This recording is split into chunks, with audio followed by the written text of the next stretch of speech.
Good morning and a very warm welcome to all. So today we are going to discuss about the radiation, the another physical methods which we are using in sterilization technique. So what do you mean by radiation sterilization?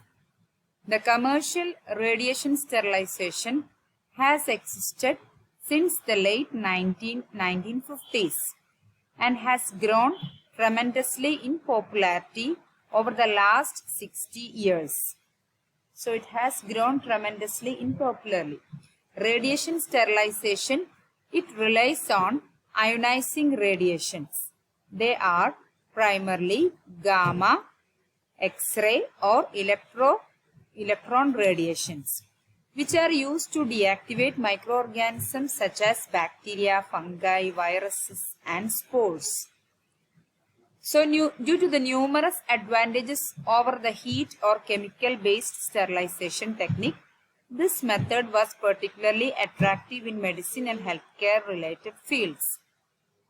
For example, it is readily applied during the tissue allograft preparation, pharmaceutical packing, and medical device manufacturing.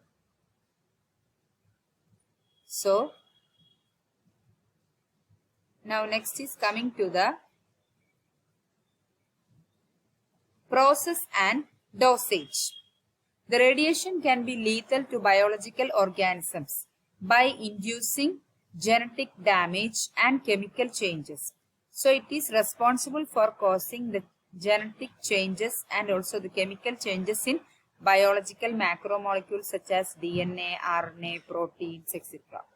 During the sterilization treatment, the sample of interest is bombarded with high energy electrons or high energy electromagnetic radiations, and this could lead to the formation of extremely unstable free radicals such as or molecular ions and secondary electrons. ഇതൊക്കെയാണ് ഈ sterilization treatmentന്റെ major drawback എന്ന് പറയുന്നത്. And these radiation products then react with nearby molecules to fracture and alter the chemical bonds. അപ്പോൾ തൊട്ടടുത്തുള്ള moleculesനെ chemical bondനെയൊക്കെ affect ചെയ്യും. DNA in particular, it is highly sensitive to the damaging effects of radiation. അപ്പോൾ റേഡിയേഷന്റെ ഏറ്റവും വലിയ damaging effects എന്ന് പറയുന്നത് DNA-നെയാണ് effect ചെയ്യുന്നത്. And it will break and depolymerize, mutate and alter the structures upon exposure to ionizing radiation. And also this incomplete repair of the DNA damage ultimately leads to the loss of genetic information and cell death. Thus, radiation can kill harmful microorganisms, so we can use it as sterilization technique. The sensitivity of the given biological organism to the radiation is given by the decimal reduction dose, that is D10 value, that is the dose of radiation which leads to a tenfold reduction in microorganism population. So the sterilization treatment must be dosed to account for D10 values of the microorganism present. Further, this optimal radiation dose depends upon desired sterility assurance level, that is SAL, the probability that the microorganisms will survive the sterilization procedure. For example, a standard radiation dose of 25 kGy can be used to treat the product contaminated with Salmonella typhimurium or Vibrio cholerae. So, the same dose we can apply to the sample which is contaminated with HIV would result in the SAL of approximately 10 raised to 3 to 10 raised to 6 dose. So, the radiation dosage is not absolute and must be optimized given the properties of sample and level of sterility required. So, generally there are two types of radiations we are using for sterilization procedure, both ionizing and non-ionizing radiation. What do you mean by ionizing radiation? It is the use of short wavelength, high intensity radiations to destroy microorganisms.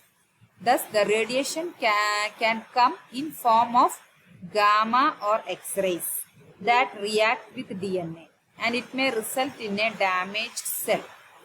So, the non-ionizing radiations uses longer wavelength and lower energy.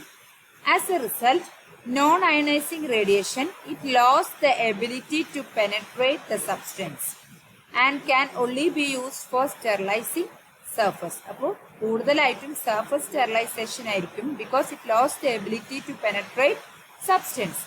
അപ്പം most common form of non-ionizing radiations ഏതൊക്കെയാണ്? Ultraviolet light, which is used in a variety of manners throughout industry. Only the industrial application of non-ionizing radiation is the breakdown of ozone. Ozone പാളിയുടെ breakdown. It may occur due to non-ionizing radiation that may be used in industrial application. By adding ozone to water, bacteria are unable to sustain life. Unfortunately, ozone also destroys the process media. So the ozone must be broken down so water can be used for its designated purpose. So the ozone is very sensitive to UV light, passes the water streams under UV bulbs. So this breaks the oxygen-oxygen bonds and results in safe processed water. So this can be used in the purification of water. So non-ionizing radiation used in sterilization. So we can discuss mainly in the microbiologically, these non-ionizing radiations have poor penetrating power and the radiation does not generate heat. So they are called cold sterilization and they are quite lethal, do not penetrate glass, dirt, film, water. So it is restricted for the disinfection of clean surfaces and it helps in the disinfection of operation theatres, laminar flow woods as well as in the water treatment. Recommended dosage is 250 to 300 nanometer in wavelength and it is given for 30 minutes. Examples for this non-ionizing radiations are UV and infrared. So UV radiations are of three types: UVC, UVB, UVA. UV rays can be used for the sterilization and disinfection in early mid-20th century. With the advancement of technology, this specifically in the UV bulbs, it reliable long lifespan. So it can be used to disinfect water, air, fruits, vegetables, surgical utensils, tablet, computer, toys and variety of surfaces. When it comes to the UV sterilization, not all kinds of UV are effective. UV means beyond violet. It refers to range of electromagnetic waves with a shorter wavelength than the visible light. So the UV can be divided into three types with reducing wavelength and increasing energy. So according to this UV sterilization, UVC, that is in ranging between 100 to 280 nanometer. So it is high enough energy to effectively kill microorganisms. That is UVC. UVC at 254 nanometer is effective against all foodborne pathogens, natural microbiota, molds and yeast. So this UV also induces the formation of thymine dimers and it works by breaking down specific chemical bonds and it ultimately results in the scrambling the structure of DNA, RNA and proteins and stop or inhibit DNA replication. When the microorganisms are unable to multiply, it is considered dead. So it cannot reproduce within the host and no longer it becomes infectious. So there are pros and cons for UV sterilization. It is convenient because used in the no chemicals are needed and is able to kill all microorganisms. But according to the cons, it is dangerous to humans and also it can we are limiting its use because it is it causes damage when exposed to skin and eyes.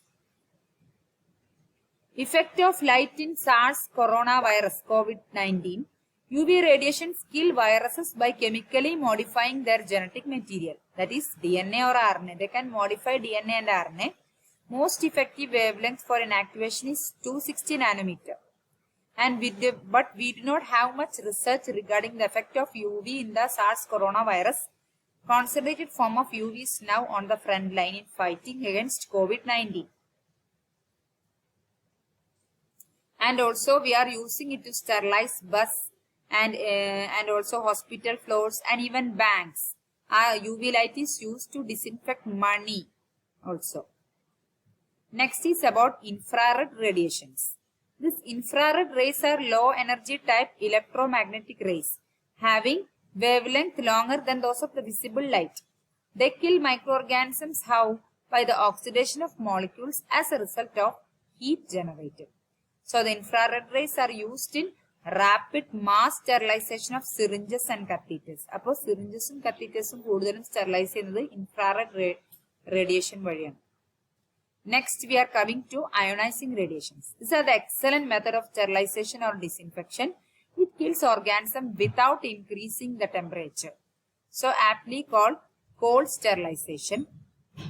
It destroys bacterial endospores and vegetative cells, both eukaryotic and prokaryote, but not always effective against viruses. And what is the mechanism? It collides with particles. They produce electrons and other reactive molecules such as hydroxy radicals, OH plus ions, H plus ions, and these reactive molecules are capable of degrading and altering the polymers such as DNA and protein. And breakage of this DNA and degradation of enzyme lead to the death of irradiated cells. So several sources of ionizing radiations are available, including X-ray, cathode rays, and gamma rays. First of all, X-rays. These are lethal to microorganisms and higher forms of life, but are rarely used in sterilization because their production is expensive and efficient utilization is difficult. Next, coming to gamma rays. These are high energy radiations emitted from the certain radioisotopes such as cesium-137 and cobalt-60. Both are inexpensive bioproducts of nuclear fission. So they are similar to X-rays but are of shorter wavelength and higher energy. They are capable of great penetration into the matter and lethal to all life, including microorganisms. So they are attractive for use in commercial sterilization of materials such as packaged food or medical devices.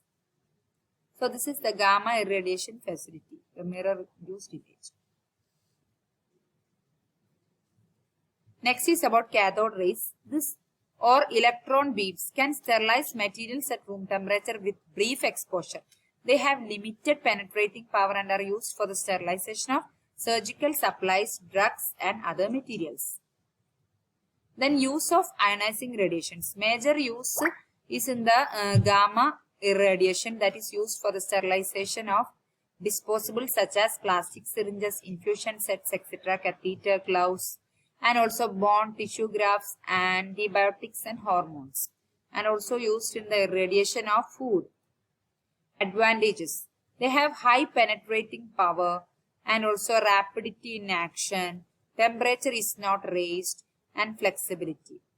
These are the advantages.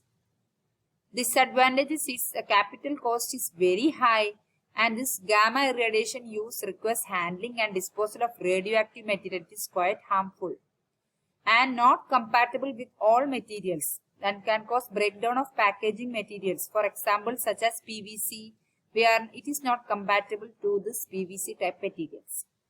And what is the sterilization or disinfection control used to check the efficiency? It is tested using Bacillus pumilus. So these are all about what? Sterilization. And there are certain advantages and disadvantages of radiation sterilization.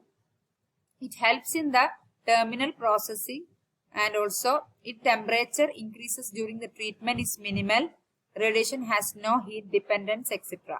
So more advantages are also there apart from disadvantage. Chemical independence. These are advantages. No residue is found and is more flexible, and also time efficiency. It may complete within seconds of minutes. So there are disadvantages. Disadvantages are also present.